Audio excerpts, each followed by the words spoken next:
Welcome. It's episode number 51 of The Rent Roll, your podcast on all things rental housing, apartments, SFR, and BTR.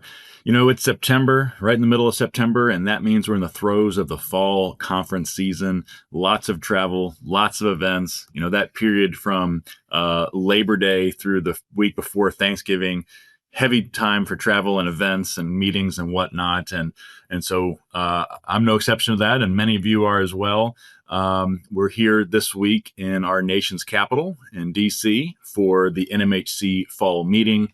Always a great event with a heavy focus on policy issues. So that's going to be a big focus of today's episode. And our guest today is someone who's at the heart of trying to find lasting, bipartisan, truly viable solutions to our nation's challenges around housing affordability and housing availability. He is Dennis Shea, the executive director for the Terwilliger Center for Housing Policy at the Bipartisan Policy Center, a center within a center, as Dennis says. He's also a former assistant secretary for policy at HUD and Housing and Urban Development. And he's also served as the U.S. Trade Representative and Chief of Mission in Geneva at the World Trade Organization, WTO, among other roles. So he knows his stuff. And prior to our conversation with Dennis, we're going to talk about interest rates. We'll talk about the bid-ask gap, and which obviously is related. We'll talk about challenges accessing capital today. And we're also going to review another busy week of headlines touching on issues critical to the apartment and SFR industries. All right, so lots to do. Before we jump in, I want to give a big thanks to our sponsors. First and foremost, thank you to JPI, a leading apartment developer with the purpose of transforming, building, enhancing communities, and improving lives. JPI is active in Texas, Southern California, the Southeast, and the Pacific Northwest. Also, a big shout out to Madera Residential, a leading apartment owner and operator in Texas, and also expanding into the Southeast. All right, so as always, we kick it off with, here's a chart. Okay, so we got three charts to show to you this week. And the first one, you know, the big news this week is what the Fed does on rates. And so by the time you hear this, whatever I could say about that is going to be dated, unfortunately, because that announcement is going to come out the day before this episode airs. And unfortunately, we're recording this 2 days before the episode is able to air due to logistics and travel. So so again, whatever I say could be a little bit dated, but I do want to just talk briefly about this, given that there's more and more momentum toward a rate cut, and we'll get more into this next week once we see what the Fed actually does. And I want to show a chart that I believe strongly deserves more attention than it's getting from economists and certainly the Fed and other policymakers. And I think it provides a data-driven, rational path for the Fed to cut rates fairly aggressively without it being political.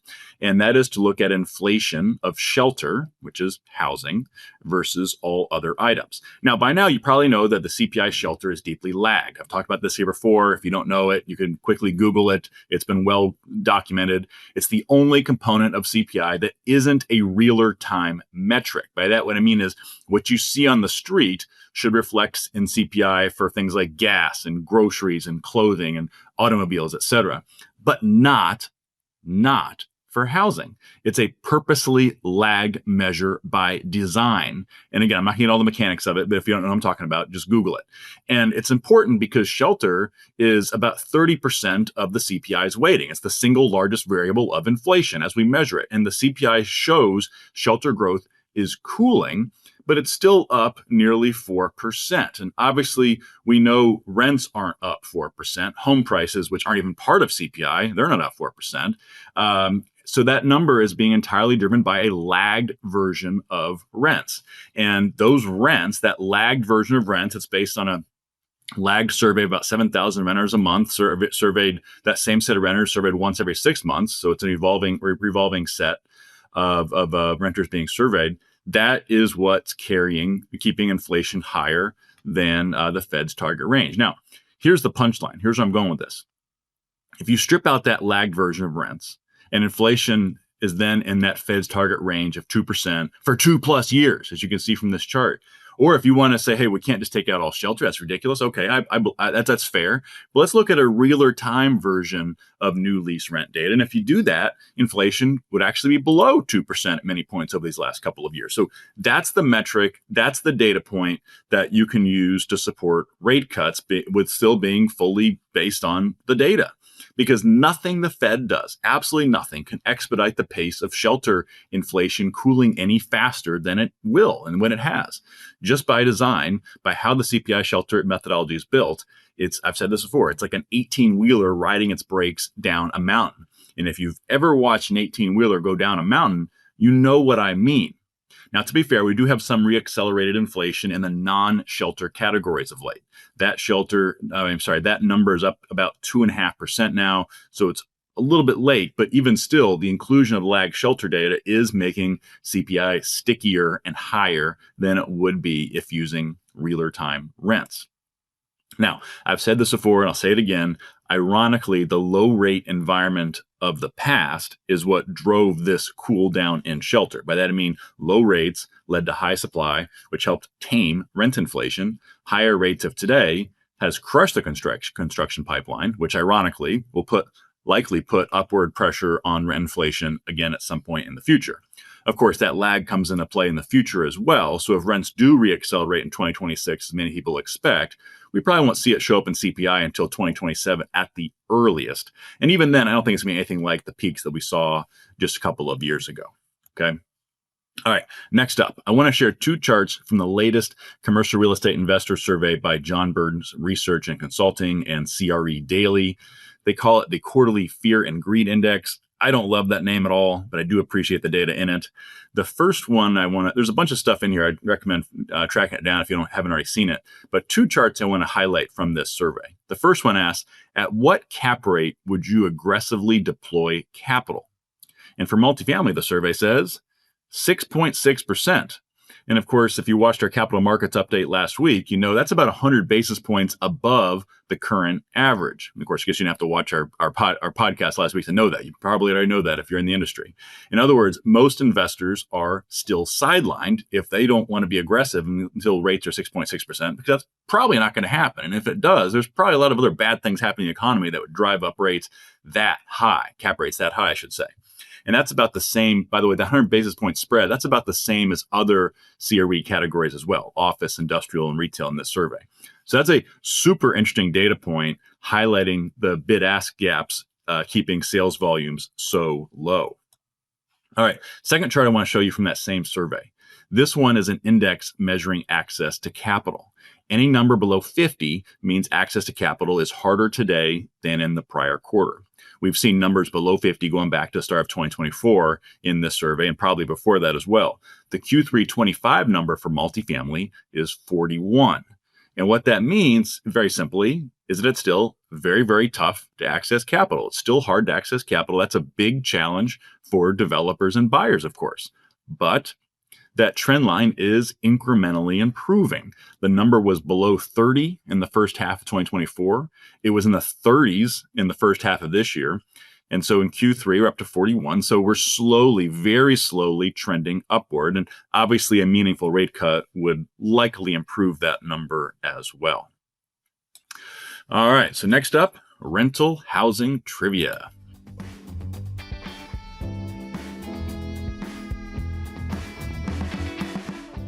All right, today's rental housing trivia question is, how many rental units are in the low-income housing tax credit program, LIHTC, according to HUD? And we give you 5 choices. Is it 1.7 million, 2.7 million, 3.7 million, 4.7 million, or 5.7 million? Okay, so there's your first big hint. We know it's going to end in a 0.7 million, but what is the first digit? 1, 2, 3, 4, or 5? So give that some thought, and we'll answer it in a bit. But first, in the news.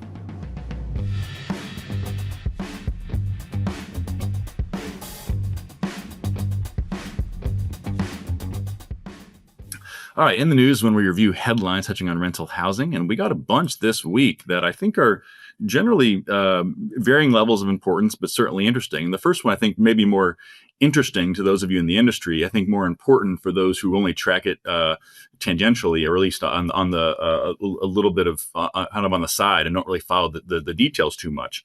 And that's about rents and reported rents. So let's play a game. I'm going to read you 5 different headlines on the same topic. You tell me which one is different.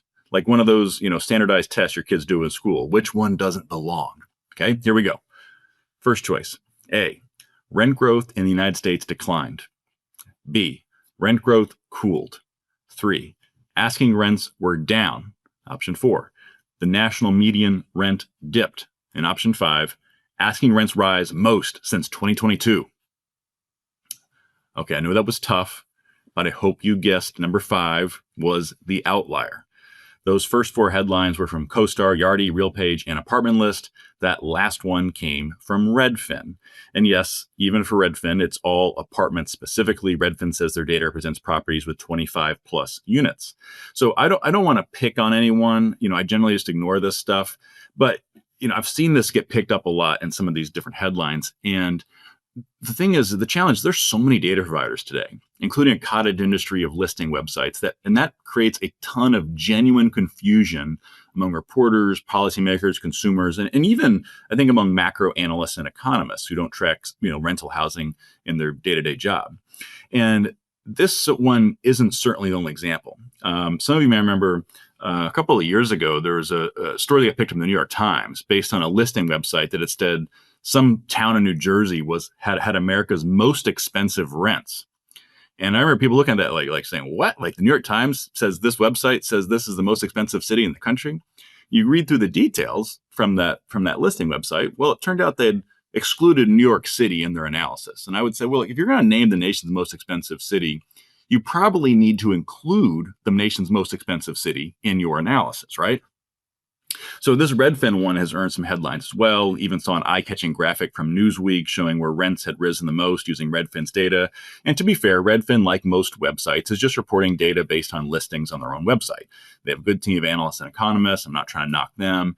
And it's not necessarily that their data is quote, quote, wrong, but it's also not clear if those listings are representative of the broader market. Now, one great thing about the rental housing business and for both renters and for operators is that rents are very transparent these days, thanks to internet listing sites and property websites. But not every property is listed on every internet listing site. Every data provider has different aggregation methodologies. So it's always good to understand the limitations of any data source. And when in doubt, or you're not sure about a particular data source, cross-reference it with other data providers as well, and certainly with some of the bigger and more established ones. All right, this next headline is getting to single-family rentals, and it's a really interesting story. I'll tell you, I saw this headline. I'm going to read to you in a second, and immediately I'm just skeptical. Like, oh, here we go again, because it's from NPR, and it's specifically the Planet Money newsletter. But I'll tell you, it's actually a good read, okay? And there's some things in there that I think are very, very good, and some things that I would challenge a little bit. But it does a good job seeking balance. So let me read from this a little bit. The headline is, "Here's what happens when private equity buys homes in your neighborhood." Okay, so let me read this. Now that these institutional investors have been buying and renting out houses for more than a decade, researchers have had time to study their impact, and they found a surprising nuance. These investors can and do make homeownership harder to attain, just as their critics claim. And let me stop there for a second. I think this is a gross oversimplification. Some of you heard me talk about this before. I think it's important to remind ourselves that most of the large SFR portfolios achieved scale in the early 2010s when individual buyers were totally sidelined for the most part. Investors stepped in at that point. By the mid-2010s, I think it was sometime around 2015, I forget the exact year. At that point, we started to see homeownership rising again, and it rose every single year through 2024. So, and it probably backtracked a little bit this year because of rates, of course, which we just talked about. So that means unequivocally, with that 10-year improvement in homeownership, that means the only way you do that is if individual buyers outmuscle investors for market share. Okay, so that's what happened, and just look at the homeownership rate. That's quite clear. And secondly, let's remind ourselves that institutional investors comprise only a low single-digit share of the market. Most investors, obviously, as you know, are small local groups, non-pops. So let's get back to the story, though. I'm going to read from it again. This is where we get into, I think, the more interesting nuance here. This is why I'm bringing it up. But By providing rentals, they also make neighborhoods more affordable and more diverse. They are diversifying the suburbs. Kan-hee Chang, who went on to get a PhD in economics from UC Berkeley, he assembled and analyzed data on neighborhoods before and after corporate landlords showed up, including demographic data on the residents. His biggest finding: institutional investors were reducing segregation. When private equity rented out homes, the new tenants tended to be lower income than the prior owners and more likely to be young and non-white. And the researcher said, the economist, he said, I think I was most surprised with the fact that the effect was so sharp and immediate. And he took it as a sign that these families really wanted to live in these areas, but were prevented from doing so by the lack of rentals and their inability to get a mortgage.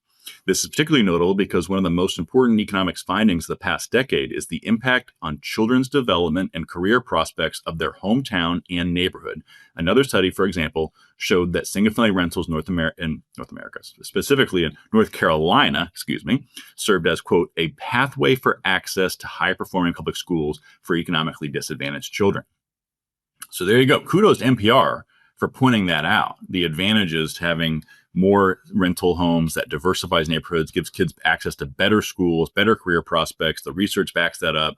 So anyway, this is a long read for NPR. Again, this is specifically the Planet Money newsletter, but it is a good read. It's well researched and pretty balanced, and also goes on to talk about why a ban on corporate ownership of SFR, which is an idea, by the way, it's been proposed by both Republicans and Democrats, or people from both parties, I should say, not necessarily the parties themselves, why that's a bad idea, among other things. So give it a read if you want to dig in more.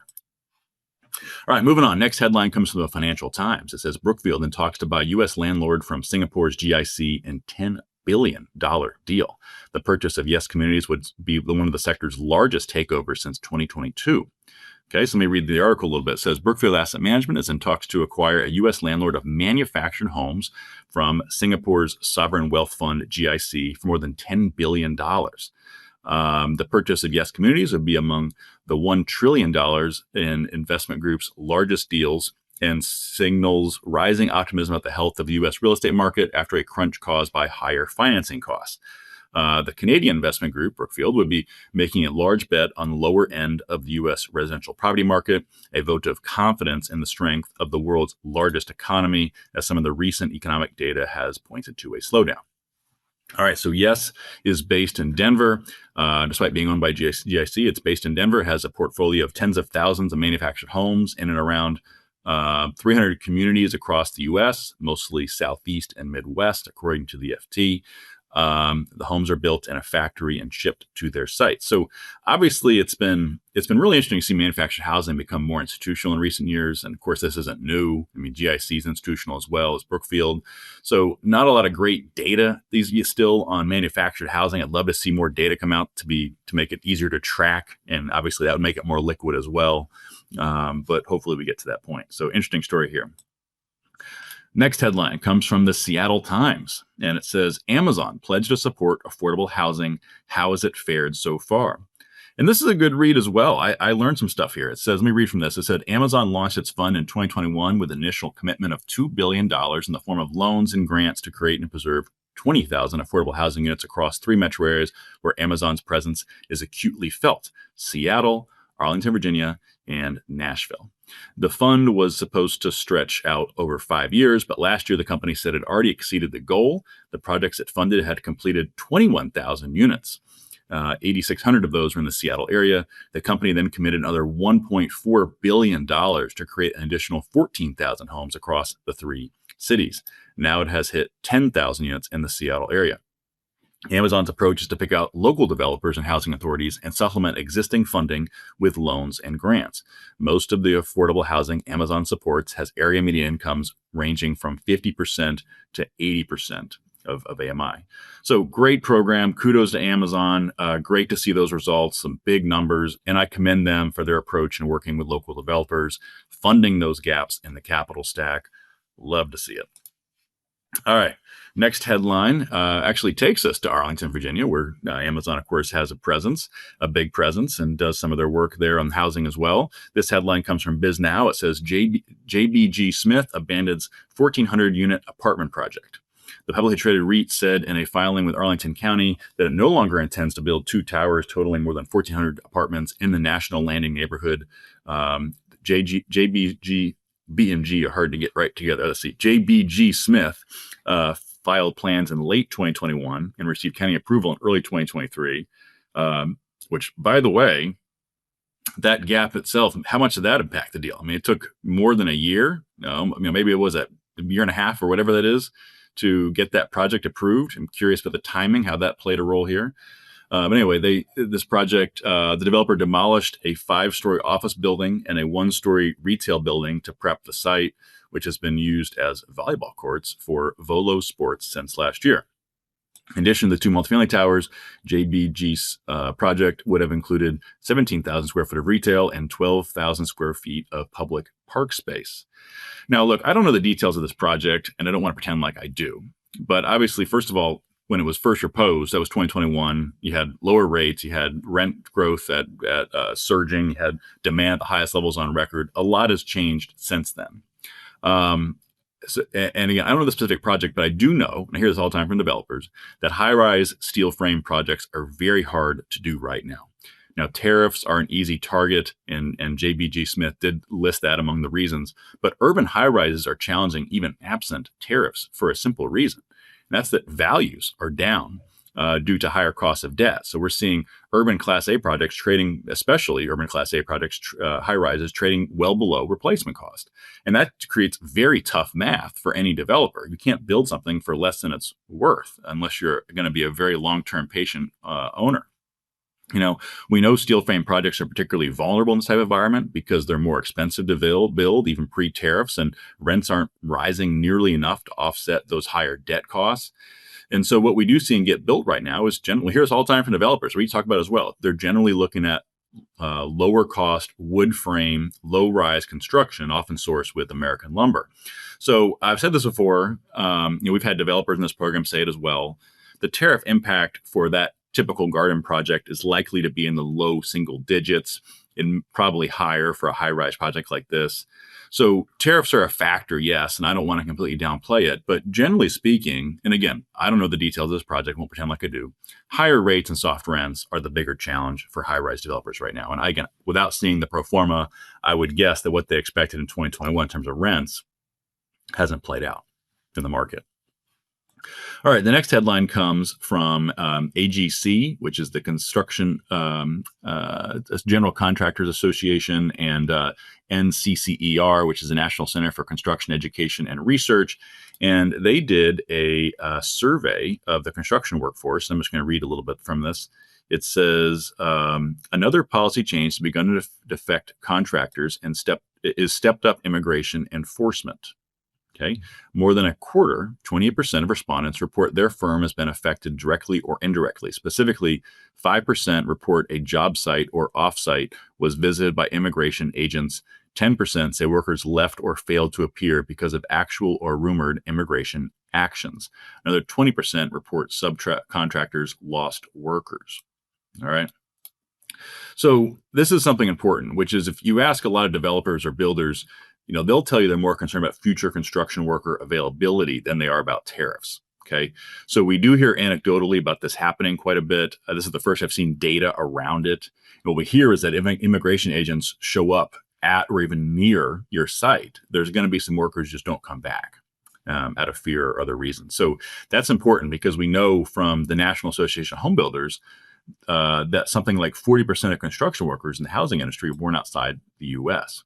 So it's very tough to put real data behind how widespread this issue is or how much it's impacting construction and construction labor, but certainly it's a factor to watch. The issues might be mitigated today somewhat by the fact that we're completing a lot more projects than we're starting, especially in multifamily. And so there's, right now there's laborers looking for jobs, especially, if subcontractors competing for jobs again. But once we get to a point in the cycle where construction is ramping up again, will we see labor shortages? And if so, how soon could that happen? So that's going to be interesting to watch. So interesting survey here. All right, let's come back to our rental housing trivia question of the week. The question was, how many rental units are in the low income housing tax credit program, LIHTC, according to HUD?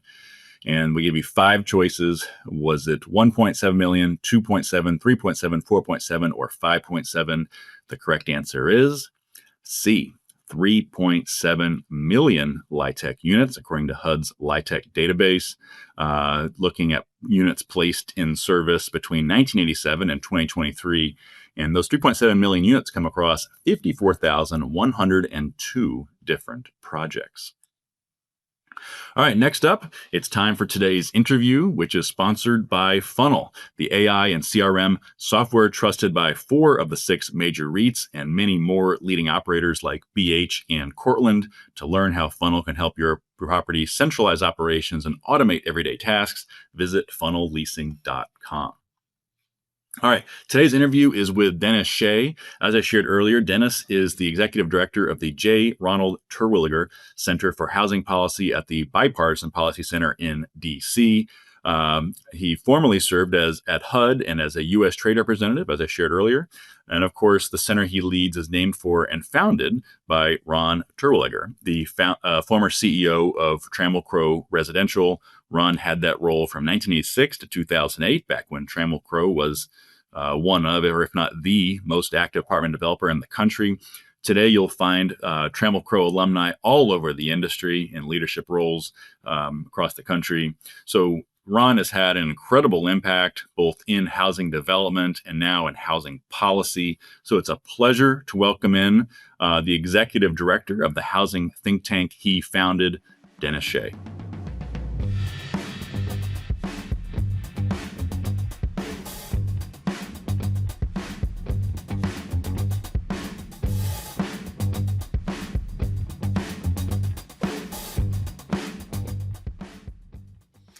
All right, welcome to the interview portion of today's podcast, and I am honored to welcome Shea, who's the executive director at the Terwilliger Center, which focuses on housing as part of the Bipartisan Policy Center. So, Dennis, thanks so much for being here. Jay, it's great to join you. Good to be on the rent roll. Yes, we love having you here. So, before we get into it, tell us a little about your background and how you ended up focused on housing at the Bipartisan Policy Center. Well, I have some housing experience as a government official, as Assistant Secretary for Policy Development and Research at HUD during the administration of George W. Bush. I did work with the Bipartisan Policy Center as a consultant on a report that they issued in 2013 called Housing America's Future. It was basically a report issued by a blue ribbon commission to explore what the housing system should look like in the wake of the Great Recession. So a lot of the focus was on housing finance reform, but also on the rent and home ownership and other future challenges. And I got to meet Ron Terwilliger, who was a member during that experience, who was a member of the subsequently did some work for him on a foundation that he had started.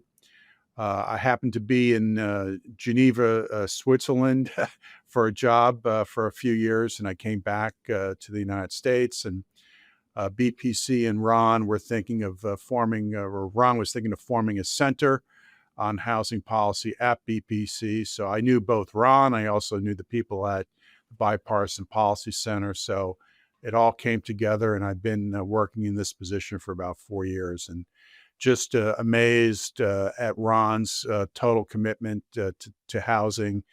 He is, as I like to say, he does retirement very badly. He's just involved in so many different things and has so much energy and commitment. Yeah, no, that's great. It's an important topic, and one that I think it's encouraging to see more and more focus on housing issues nationally. Traditionally, it's been very local, and it always will be, right? But seeing more national focus around this is, I think, been a real encouraging trend, I guess. No, absolutely. I mean, when I worked with Ron in a previous incarnation with his foundation, we used to call the housing affordability challenges in the United States the silent crisis.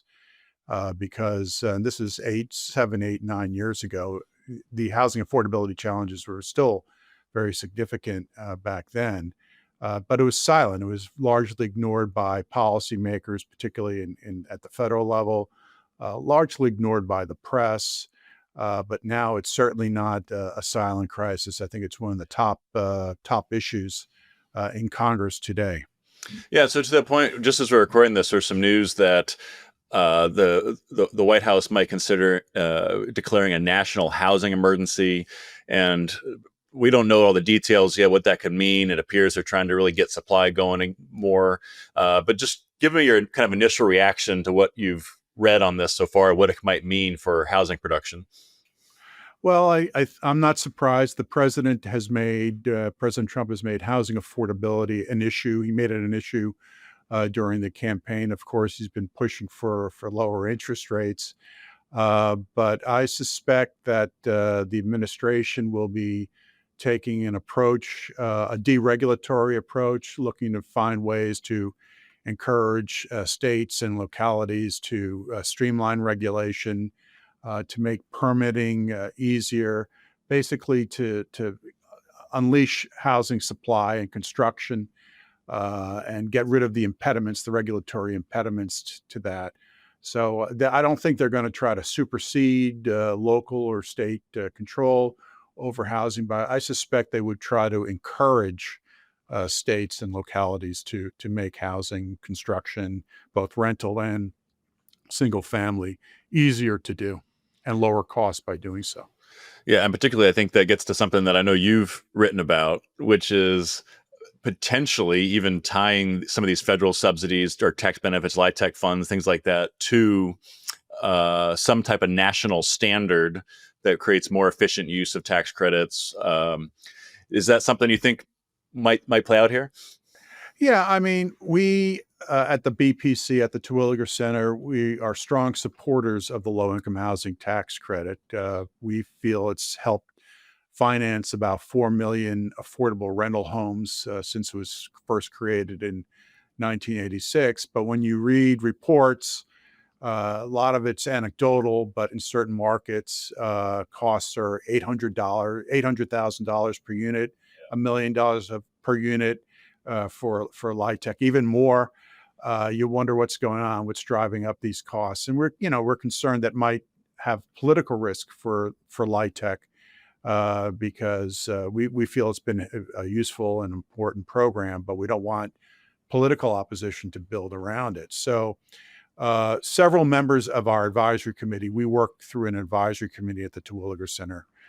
Several members of our advisory committee recently wrote a letter to Secretary Bessent, urging him, now that LIHTC was expanded in the One Big Beautiful Bill Act, now's the time to look at ways to maybe reform the credit to make sure we're getting maximum number of units per LIHTC allocation.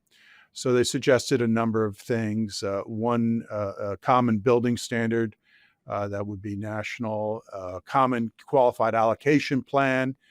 If you exceed the building standard, if you exceed the common QAP, the states would have to pay for it, not the federal government. Things like Davis-Bacon exempting LIHTC projects that are blended with other federal funding streams, from Davis-Bacon prevailing wage requirements, or from NEPA, National Environmental Protection Act requirements, which add costs. So basically, the thrust of the letter is let's try to find ways to streamline, to maximize the number of LIHTC units that can be created per federal dollar allocated to LIHTC. So I would not be surprised, Jay, if be encouraged to see if some of those ideas in some form seep into whatever action Secretary Bessent is contemplating through the president, of course, through an executive order. Right. Yeah. I mean, some of it's just like common sense. Like if you, with places like LA, you alluded, there's markets where it costs $1 million per unit to build affordable housing. And to me, it's like, hey, look, if you want to use these federal funds, you got to play by a certain set of rules like that. Just giving people blank checks to then add whatever laundry list of requirements to it to drive up the price, that seems counterproductive to the real purpose of the low-income housing tax credit and other housing subsidy programs. Yeah, I mean, part of the LIHTC success of LIHTC, at least from the state level, is that it's sort of a state-federal partnership where priorities are decided at the state level through the qualified allocation plan process, but the federal support is there. But at some point, there needs to be a balance where if you're spending $1 million per unit, and if you're spending more per unit for an affordable unit than for a market rate Yeah, which is ridiculous. unit, there's something wrong here. So I think there needs to be more data. One of the things in the letter to Secretary Bessent was to sort of encourage the Treasury Department to identify what are the hard costs in LIHTC projects and what are the soft costs, the legal and syndication costs. What are they? No one really has a great handle on these costs. So, so there's a balance. It's important to get focus on state priorities, but at a certain point, these are federal tax dollars, and Yeah. we need to get the units out, the homes built as much as possible, because there's such a need out there among lower income families and households for sort of an affordable rental apartment. Yeah, low and middle income, and I think in terms of priorities, though, Dennis, I would say that maybe the states have a role in where these things go, but at the end of the day, housing's housing. People need housing, and I think you mentioned Davis-Bacon. It seems like there's more and more awareness now, and I would say bipartisan view that Davis-Bacon has been what's the word I'm looking for? Just negatively impacting the cause of getting more housing built because it's driving up the costs. And I think in some ways this is a topic where it's been misunderstood, where it's people think, okay, well, this is prevailing wages is a good thing. Well, prevailing wages really means that you're going to overpay for construction labor relative than what you would for a normal construction project, well above minimum wages, et cetera. So do you think we'll see more support, more momentum around that topic? It's interesting you raise that. I do think you'll see more momentum. I think there's a lot of momentum on the environmental side.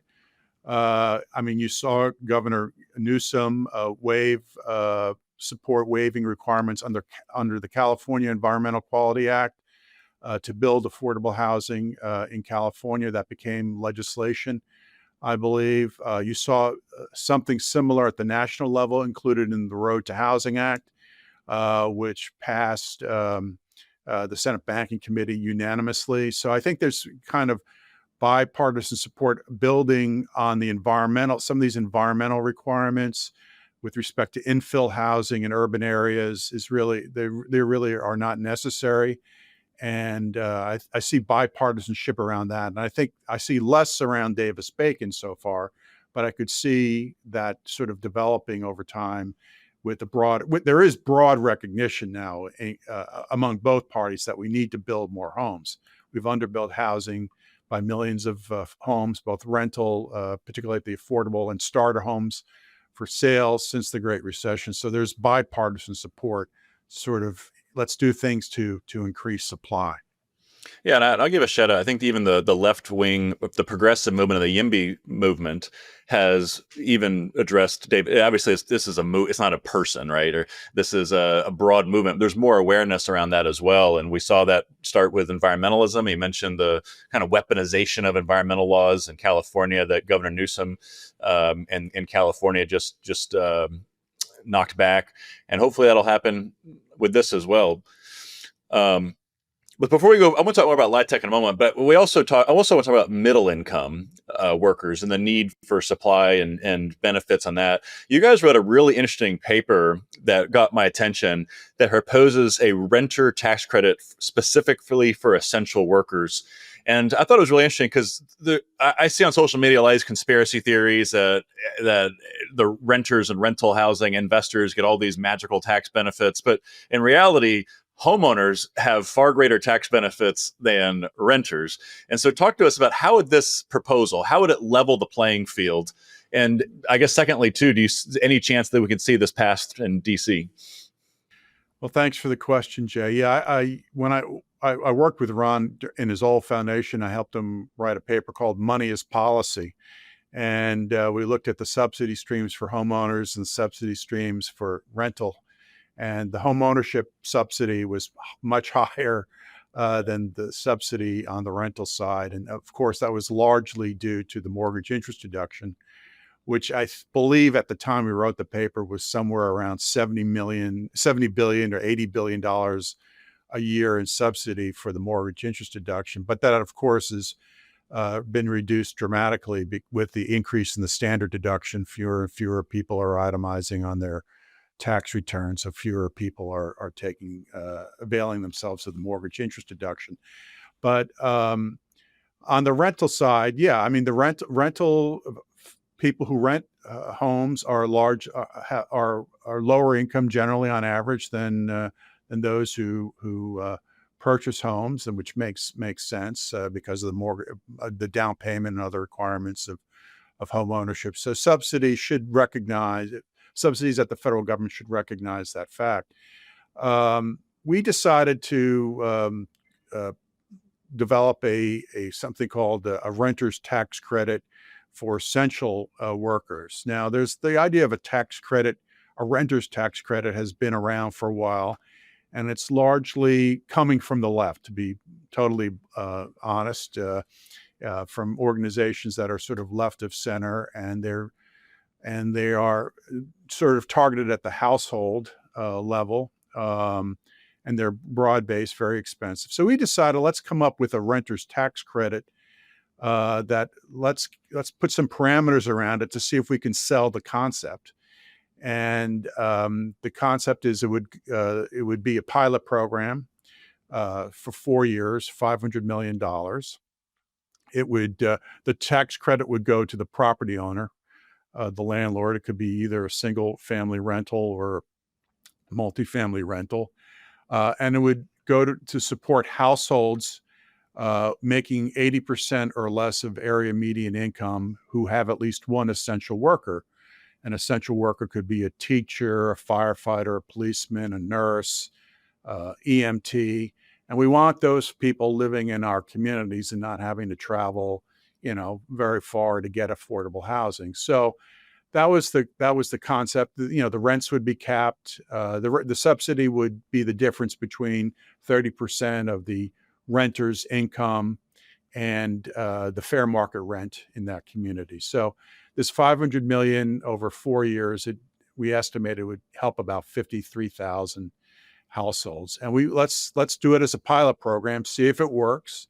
See if it is administratively feasible. See if it would be competitive. So only a few states would have the opportunity to do it because they would compete for the opportunity. So we work at the Bipartisan Policy Center. We have a government relations wing called BPC Action, and they are shopping it to members in Congress to see if we can get it introduced as legislation. And we've gotten some Republican interest in it.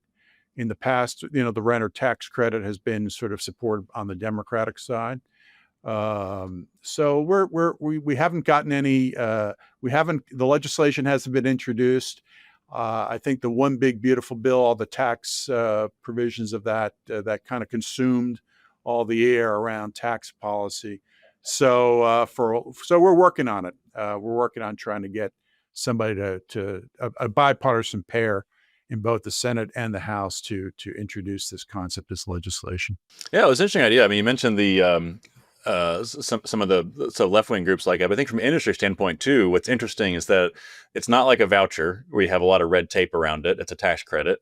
And also too, I think any property manager, I mean, these are the type of careers talking about the essential workers. These are good, stable jobs. They're jobs that have people been well screened to work in those roles as a teacher, a police officer, et cetera. And those are the type of people you want living. And you want those people to be your residents. So I think this could be a win-win. Absolutely, and as you pointed out at the beginning of the question, a lot of people in the middle income, moderate income, middle income, are really struggling with housing affordability and rental affordability in certain markets. So it's aimed at helping those families, and you want these. It's good that these families are in your community and don't have to travel such distances to get to the school where they work or the firehouse or the police department. You want them to be, integrated into the community.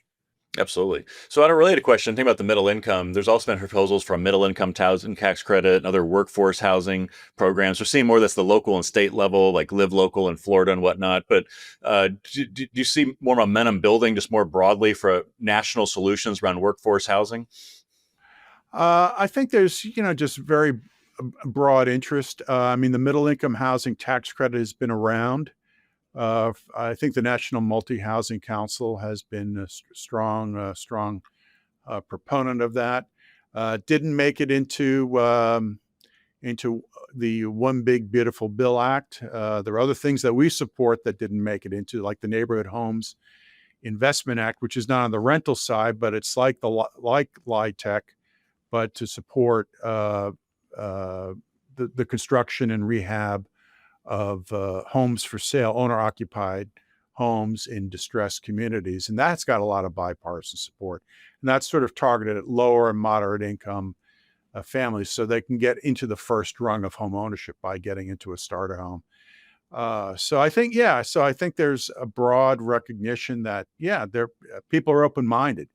They understand. If you look at Harvard's latest State of the Nation housing report on the rental section, a lot of people suffering from, of course, the biggest burdens are on the lower income households, but more and more families in the middle and moderate income rungs are, have severe or housing cost burdens. So there's recognition that we need more supply and we need more supply for workers. And there's also, I think, a growing recognition, Jay, that having supply is connected to labor mobility and housing affordability. More supply is connected to labor mobility. People need to go to where the jobs are, and they can only go to the jobs where the jobs are if they can afford to live in that area. And that's connected to economic growth in the United States. We need labor mobility to have economic growth.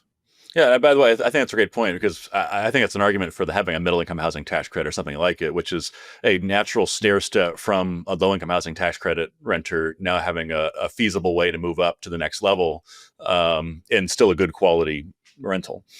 Right. All right, you mentioned the One Big Beautiful Bill a couple of times, so I want to just get your take on that. Michael Novogradac was on the podcast recently. He called it the most impactful housing legislation in at least 25 years. He actually kind of surprised me. I wasn't expecting him to say that. So I'm just curious, do you agree with him? And if not, how would you grade it? Well, I grade it as very good. I mean, I came from Catholic school, so it's excellent, very good, good. Back in the day. So I give it a very good. I mean, what has been really remarkable is that the low-income housing tax credit has tremendous bipartisan support. Yes. In Congress. So there was a bill called the Affordable Housing Credit Improvement Act, which was the big bill that had over 250 co-sponsors, Republicans and Democrats, and that had a lot. The pieces of that were put into the One Big Beautiful Bill, meaning a 12% increase in the support for the 9% credit and making it easier to utilize the 4% credit by reducing the private activity bond threshold. I know this is a geeky audience, so I can say this stuff, but rental housing nerds. Yeah. So Novogradac estimates that would create about 1.2 million new affordable rental homes over the next 10 years, which is great, which is, really wonderful and really, really important. So I view that as Act One. And then, there's something called the Road to Housing Act, which is reported out of the Senate Banking Committee earlier last month. And that would be another good piece to add as an Act Two to this play that we are. And then I think combining both of them would be really, really, really positive. Maybe move from a very good to excellent. Yeah. All right. But before we go to the Road to Housing Act, I want to ask you one other question about LIHTC. I'm going to ask you the exact same question I asked Novogradac, which is and I know this is a topic you've written about as well, we have a lot of tax credit housing, LIHTC, that's reaching their 30-year windows, expiring tax credits. A lot of concern, rightfully so, about preservation of affordable housing. The point that I don't think it's discussed enough is the preservation of the physical quality of these buildings, because oftentimes investors are demonized for buying these properties. They invest capital in them to modernize them, upgrade them, and then they rent them out at market rate. Because honestly, I think that's more doable for properties that need this renovation work than it is to get another tax credit for it a lot of times, unfortunately. So how do we expand the conversation around not just preserving affordability requirements, but preserving the integrity of these buildings? And really, how do we do both, particularly when the priority seems to go on to new construction versus rehabilitation? Well, I mean, point number one, preservation is critical. I mean, at the Terwilliger Center, we view the housing affordability issue through three lenses. One, the need for more supply, which is where a lot of the bipartisanship is. Two, the need to preserve the existing stock of affordable homes. And three, the need to have demand side supports for lower income families. And we're strong supporters of the Housing Choice Voucher Program, but think it could be improved to encourage more landlords and property owners to participate in the program to ease some of the administrative burdens around that. But back to preservation, you're right. Your second point you make, I mean, it's really true. The LIHTC properties, about 500,000 LIHTC units will reach their 30-year extended affordability period, I think by 2029. So this is really an important issue. So we're supporters of legislation that was introduced in the last Congress, and we're trying to get it introduced this year, that would provide investors or properties can access additional credits for rehab if there's a 50-year affordability commitment made at the outset, and at year 15 there's preferential access to getting more credits to rehab the property. So there was legislation introduced to do that, and we think that's a good idea. That's a great idea. Yeah, having access to capital to keep those buildings in good shape, I think prevents an issue where we see an issue like in New York where these rent stabilized units are essentially time capsules, and there's no capital to invest in them. So you got to have both. You got to preserve the affordability and the physical integrity of these buildings to work. Absolutely. Great point. All right. So you mentioned the Road to Housing a couple of times. Let's get to that. So I'm sure people have seen this headline or seen, groups like yours put out some commentaries about it. But this one is getting a lot of attention among housing advocates, YIMBY groups. There's a lot in that. But give us the one or two, three needle movers in this bill that really stand out to you. Well, I mean, there are a couple. First of all, I'm going to use a baseball analogy on this. I mean, there are about 27 provisions, bipartisan provisions in the bill. I don't think anyone is a Shohei Ohtani or an Aaron Judge, but there are a lot of like 260, 270 hitters, each of those provisions that, collectively make a really strong team. I like that. So that's how I view it. I mean, there's one provision, there's like a requirement for manufactured homes to be built on a permanent chassis, when in fact many manufactured homes are brought to their location and put on a permanent foundation. So this chassis requirement is sort of outdated. So there's a provision that would remove, that requirement, and that could reduce the cost of a manufactured home by $5,000 to $10,000, and put more of that. It's very essential, affordable type of affordable housing. Get more manufactured housing out. So that I think is useful. There's a $200 million authorization for an innovation fund that states and localities could compete for if they adopt pro-housing, pro-density policies, and they could use this money for a lot of very flexible purposes for, building water, sewerage infrastructure, very flexible, but they have to adopt pro-housing policies. There's tying, you mentioned at the outset of the podcast, tying federal funds to access to federal funds to adopt these certain policies. This is provision supported by John Kennedy of Louisiana and Elizabeth Warren of Massachusetts, two very different people, tying CDBG, Community Development Block Grant funds, to states and localities adopting more pro-housing policies. So there's a lot in there. There's something called Big Choice and Affordable Housing Act. Elements of that made it into the bill. So this is the idea here, is to encourage more landlords to participate in the Housing Choice Voucher Program. And one of the big things that landlords have object to is the administrative complexity and the inspection requirements. So it would say, if you've been inspected under another federal program over the past year, you don't have to be re-inspected for the Housing Choice Voucher Program. Also says you can be pre-inspected because, landlords if they want to participate, they don't want to wait 5-6 weeks, because that's rent. They have mortgages too, right? And that's not good for the renter either, by the way. They're just waiting. Yeah. So, I mean, these are some of the provisions in the bill. So I think, when you look at the LIHTC expansion in One Big Beautiful Bill Act, this Road to Housing Act, it seems like housing is having its moment in Congress. And I read today, I don't know, a news story, I think it was in Politico, saying there might be an effort to put the Road to Housing into the National Defense Authorization Act, which is a must-pass bill. Wow. That Congress needs to pass. I don't know whether that's true, but that's a story that I read this morning. Very interesting. Yeah, and just as a quick aside on the housing vouchers, like that's another thing. It's kind of like the prevailing wages, where I think the narrative around it has gotten so far from reality. It oftentimes, like the cynics will make it about the people as opposed to the process. I mean, like the critics of the landlords. Like, and I talk to property managers all the time and say, look, like, I don't have a problem with the renters. I got a problem with the process that ultimately hurts my business with unpaid rent in this long and process of red tape. Right. So this is what this bill aims to try to alleviate or get at in some fashion, is to get rid of the red tape. Yeah. And I mean, that's a guaranteed income stream.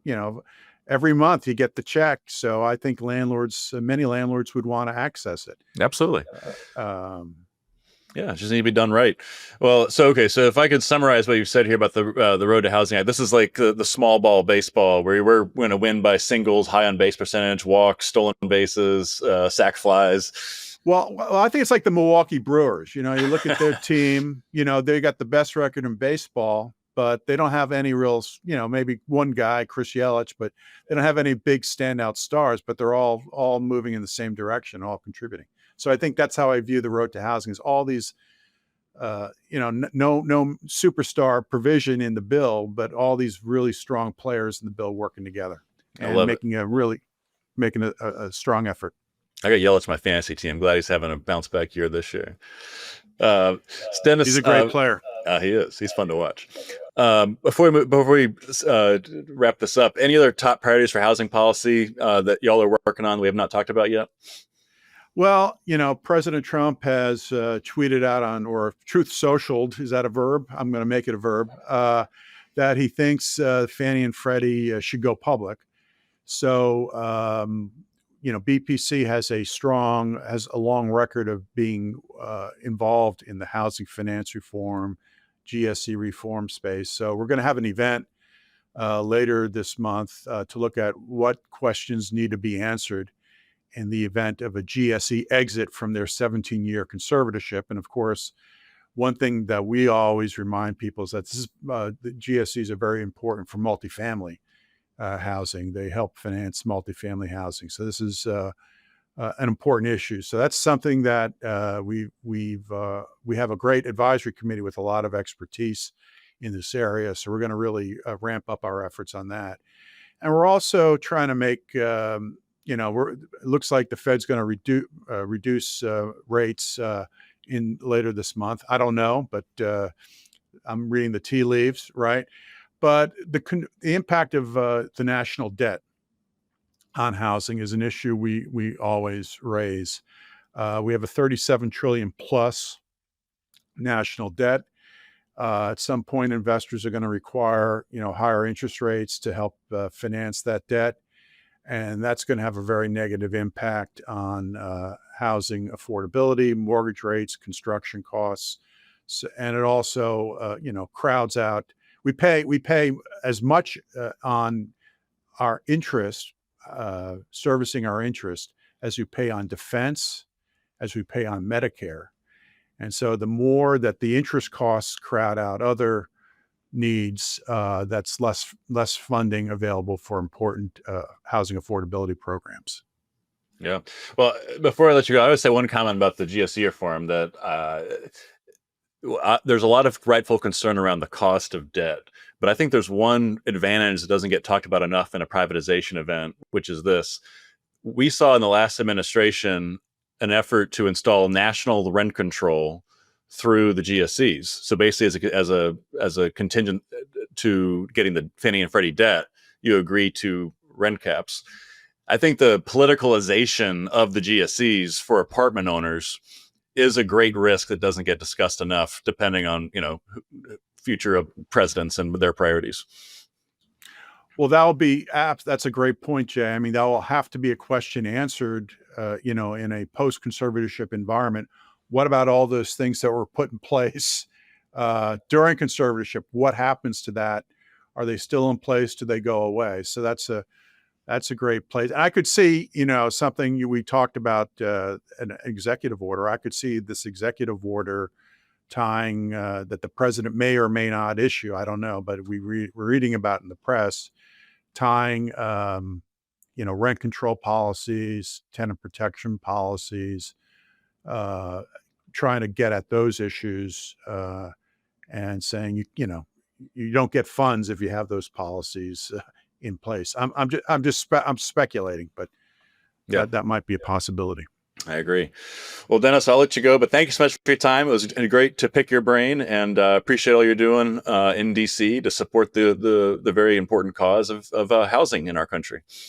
Well, Jay, thanks very much, and it's great to spend some time with you. Have a great day. You as well.